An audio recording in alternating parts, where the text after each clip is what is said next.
Kwa uamuzi wenu wananchi wa mtaa wa Zahanati wa mwaka 2024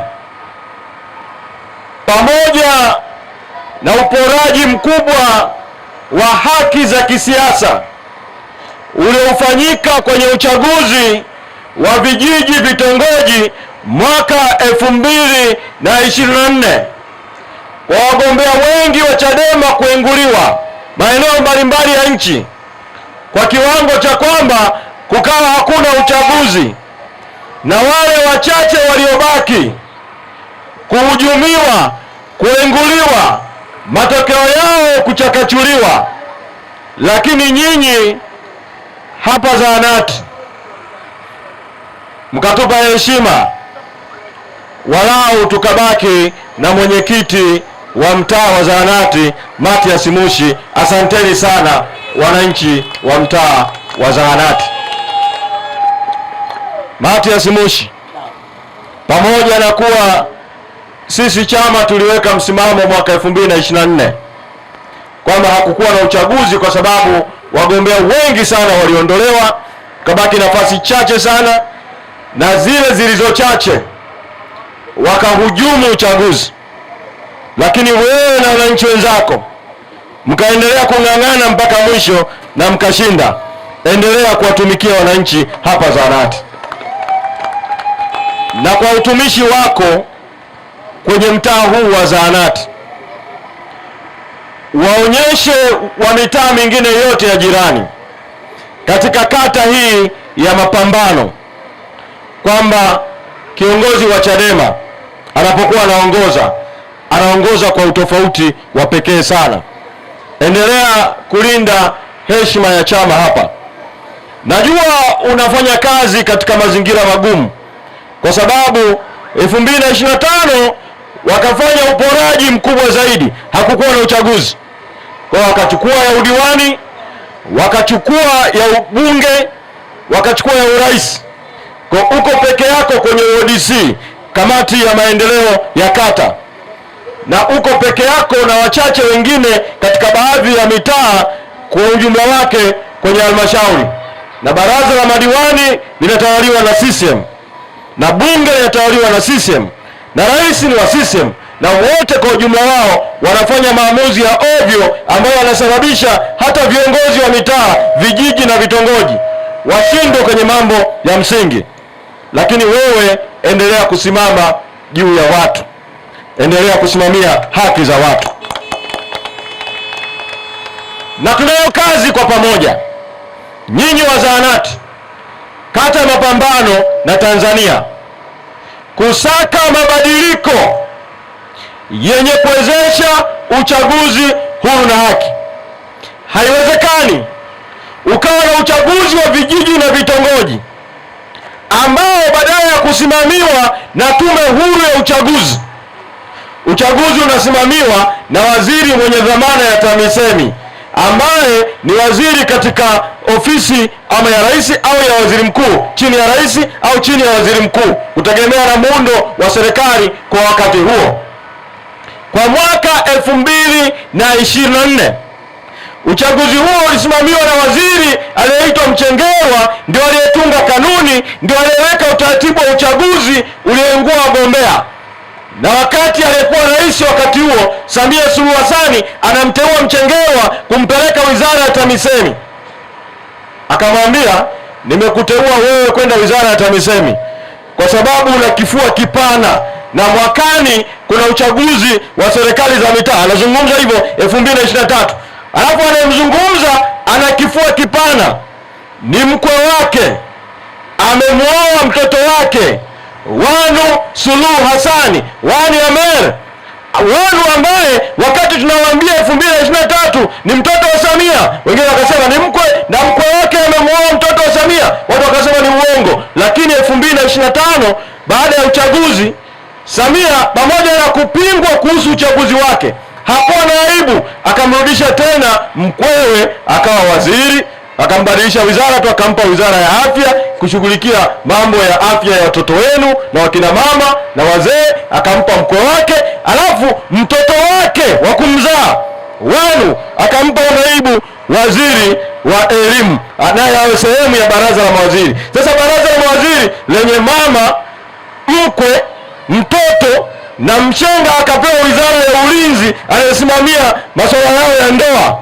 Hilo itakuwa ni baraza la mawaziri wa wananchi au ni kikao cha familia cha mambo ya familia? Hivi rais anaweza kumkemea mkwe wake na mtoto wake na mshenga? Sasa sisi tumesema tunataka mabadiliko, na mabadiliko lazima yaanzie kwenye katiba. Tupate katiba mpya ili uchaguzi wa vijiji, vitongoji na mitaa usisimamiwe tena na waziri wala na kanuni za ovyo, usimamiwe na tume huru ya uchaguzi iliyoundwa kwa katiba, sio marekebisho tu ya sheria kama 2024 yaliyotengeneza tume isiyokuwa huru, ili uchaguzi wa mwaka 2029 wa vijiji, vitongoji na mitaa tushinde mitaa yote kwenye kata hii ya Mapambano na mitaa mingi kwenye halmashauri hii ya Tabora. Kwa hiyo nitaka nilisemea. Sasa matokeo ya kuwa na viongozi wabovu ni kuwa na viongozi wasiojali maslahi ya watu. Mtaa wenu huu unaitwa zahanati. Kwa hiyo katika mtaa kama huu wa zahanati utarajia kwamba masuala ya huduma za afya katika zahanati yawe bora sana. Sasa nikamsikia rais juzi anazungumza kwamba anazungumza wakati anazindua hospitali ya KCMC kwamba wataanza kushusha huduma za afya za masuala ya saratani, kwa maana kansa, mpaka hospitali za kanda upimaji wa mionzi. Lakini rais anasahau, rais ambaye sisi hatumtambui kwa sababu ya matokeo batili ya uchaguzi, anasahau matatizo ya huduma za afya yametamalaki chini kwenye zahanati, kwenye vituo vya afya hakuna madawa, watu wanalipishwa. Rais anasahau kwamba Watanzania masikini kipaumbele kikuu ni bima bora ya afya, ili watu wapate matibabu bure na gharama nafuu na bora. Hata Mtanzania masikini wa Mapambano, masikini wa zahanati apate huduma bora kama zilizoko rufaa na huduma bora kama wanazopata wao. Tunahitaji mabadiliko, na safari ya mabadiliko haianzii tu kwenye mikutano mikubwa ya hadhara. Tutafanya mikutano mikubwa na tutafanya, na tunawakaribisha kwenye mkutano hapa Tabora mjini baadaye, mkubwa wa hadhara. Makamu mwenyekiti John Heche na viongozi wengine wengi watakuwepo. Lakini safari hiyo ya mikutano ya hadhara chanzo chake ni chini, kama hapa chini kwenye misingi, siasa za hapa, kuhakikisha msingi wa chama hapa, tawi la chama hapa linakuwa na nguvu, watu wanajiunga na chama kutengeneza Chadema Family, kwamba pamoja na siasa za chama za shughuli za mapambano ya kisiasa mnakuwa na Chadema Family, kwamba wananchi hawa wanakuwa kwenye Chadema Family, familia ya Chadema ya kusaidiana kiuchumi, kijamii, mtu akiwa na hili na lile. Jengeni Chadema Family. Chama kikisimikwa hapa zahanati kwa nguvu kubwa kweli kweli, kata ya Mapambano kwa nguvu kubwa kweli kweli, kila eneo nchi yetu likafanya kama hivi, kijiwe, msingi, tawi, kata ikawa na nguvu, chama kitakuwa na nguvu kila mahali. Mikutano ya hadhara itakuwa ni bonus. Kwa hiyo nawashukuru na nimalize kwa jambo moja, niweze kupandisha bendera hii ya chama na kufungua kijiwe hiki juu ya mkoa wenu wa Tabora na manispaa yenu ya Tabora. Kabla ya wakoloni wa Arabu, wakoloni wa Wajerumani, wakoloni wa Uingereza, Tabora yenu hii hapa ilikuwa mahali ambapo tawala zenye nguvu sana za Kiafrika zilikuwa na nguvu kubwa. Wengi wenu mnafahamu zaidi Isike na Mirambo kwa sababu walikuwa maarufu baadaye kwenye mapambano, lakini kabla zilikuwepo tawala nyingi sana zenye nguvu. Mkoloni wa kwanza Mwarabu alipokuja, kwa kutambua nguvu ya Tabora, ikawa kiungo cha kibiashara, akitokea Pwani, Kilwa, Bagamoyo, Dar es Salaam, kupanda juu kupitia Tabora, kusambaa Kigoma na nchi jirani, DRC Congo, Rwanda, Burundi na kwinginepo. Tabora ikawa kitovu kikubwa cha kibiashara wakati wa biashara ya utumwa, njia ya biashara na njia ya rasilimali. Baada ya Mjerumani kumwondoa Mwarabu hapa na biashara ya utumwa kukomeshwa, Mjerumani akataka Tabora hii iwe makao makuu ya Tanganyika na angaanza kujenga miundombinu. Ndio maana leo mna miundombinu mingine ni yatoka wakati wa Ujerumani na majengo, kwa sababu Mjerumani wakati huo alikuwa anatawala mpaka Rwanda, mpaka Burundi, mpaka DRC, ilikuwa inaitwa German East Africa. Alipopigwa kwenye vita ya dunia, Mwingereza alipopewa dhamana ya kuiendesha Tanganyika kwa niaba ya Umoja wa Mataifa, Mwingereza akahamisha mawazo ya Tabora akayapeleka Dar es Salaam. Makao makuu ya nchi yakawa Dar es Salaam kimsingi, na historia ya Tabora ikaanza kudidimia. Tulipopata uhuru, Nyerere ambaye alisomea hapa Tabora Boys, na akaja kufundisha hapa Tabora St. Mary School Mihayo. Wengine wanapotosha historia, wanasema alifundisha Mirambo. Mirambo ni ya mwaka 60, wakati wa Nyerere alikuwa amekushaingia kwenye siasa. Nyerere kwa kutokea Tabora masomo yake, alipaswa wakati wa uhuru kuipa Tabora kipaumbele, lakini wakati ule akafanyika makosa ya kihistoria. Nyerere akaendeleza Dar es Salaam ambayo ilikuwa na nafasi yake kama ikulu ya kwanza pale, lakini akaamua makao makuu ya nchi yawe Dodoma. Sasa uamuzi ule ulikuwa ni wa kisiasa, kwa sababu hoja ilikuwa inasema ni kwamba Dodoma ni katikati ya Tanganyika, lakini katikati ya Tanganyika kiuhalisia iko mahali panaitwa Sukamahela pale Manyoni, mkoa wa Singida. Kwa hiyo kama ingekuwa hoja ni kuwa katikati, basi makao makuu ya nchi yangekuwa Singida na katikati pale ni pale Sukamahela. Kwa hiyo kama maamuzi ya kisiasa, kama makao makuu yangekuwa Singida, Tabora kwa sababu ni karibu na Singida zaidi, utukufu ule wa Tabora na nguvu ya Tabora ikaendelezwa.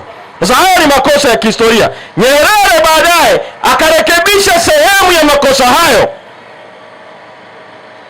kidogo, na kabla ya uhuru Nyerere alifanya maamuzi mazito sana hapa Tabora, 5 ya kura 3. Wakati ule mkoloni alilazimisha Waafrika 5 kwamba uchaguzi ufanyike, lakini mtu alazimishwe kupiga kura 3 ya Mhindi, Mzungu na Mwafrika. 5 ikakataa wengi. Nyerere akasema twendeni hivyo hivyo tutamshinda mkoloni.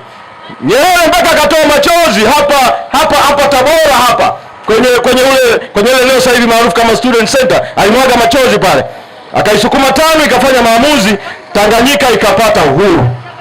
Tunapoianza hii safari tunaendelea nayo ya kuiondoa CCM madarakani, ya kutaka katiba mpya, na sisi msimamo wetu ni katiba mpya ya shirikisho la serikali 3: serikali ya Tanzania, serikali ya Tanganyika na serikali ya Zanzibar.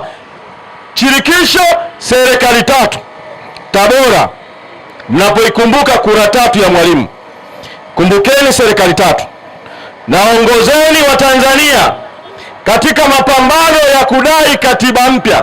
Tunaamini Tanganyika ikipatikana, kati ya mambo Tanganyika itayafanya ni kujali eneo la Tabora kihistoria.